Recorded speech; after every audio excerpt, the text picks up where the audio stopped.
এই দেশেতে জনম আমার, যেন এই দেশেতে মরি। আমরা এই দেশেতে জন্মি, এই দেশেতে মরব। বাংলাদেশের রাজনীতিতে আলোচিত এক চরিত্র ওবায়দুল কাদের। তিনি আওয়ামী লীগের সাধারণ সম্পাদক ও সাবেক সড়ক পরিবহন ও সেতুমন্ত্রী ছিলেন। ওবায়দুল কাদের কলকাতার অভিজাত এলাকা রাজারহাট নিউ টাউনের একটি ফ্ল্যাটে স্ত্রীকে নিয়ে থাকছেন। জানা গেছে তিনি ডিএলএফ নিউ টাউন হাইটস প্লাজায় আছেন।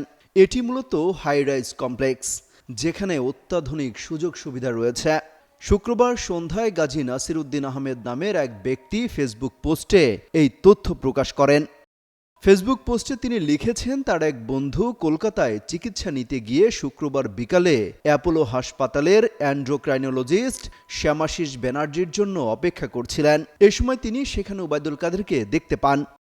নাসির উদ্দিন লিখেছেন, ডাক্তারের রুম বন্ধ, ফোনও বন্ধ। ডাক্তারের সহকারী বলেন, স্যার লাঞ্চে। 1 ঘন্টার মতো অপেক্ষার পর রুমের কপাট খুলল।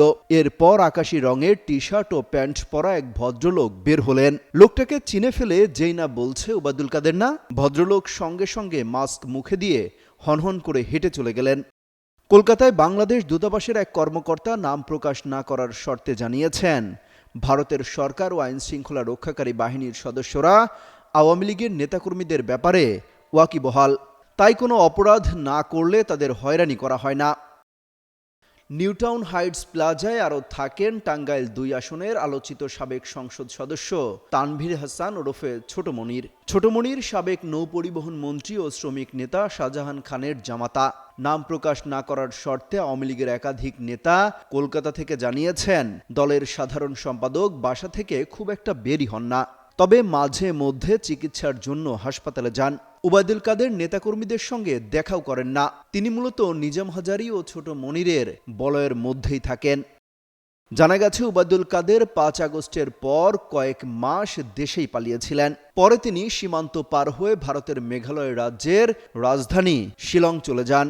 সেখানে সাবেক স্বরাষ্ট্রমন্ত্রী আসাদুজ্জামান খান কামাল সহ অনেক নেতাকে নিয়ে ছিলেন ওবায়দুল কাদের। শিলংয়ে কিছুদিন থেকে পরে স্থলপথে আসাম হয়ে সস্ত্রীক কলকাতায় যান আওয়ামী লীগের সাধারণ সম্পাদক অমিত হাসান রবিন। যুগান্তর নিউজ।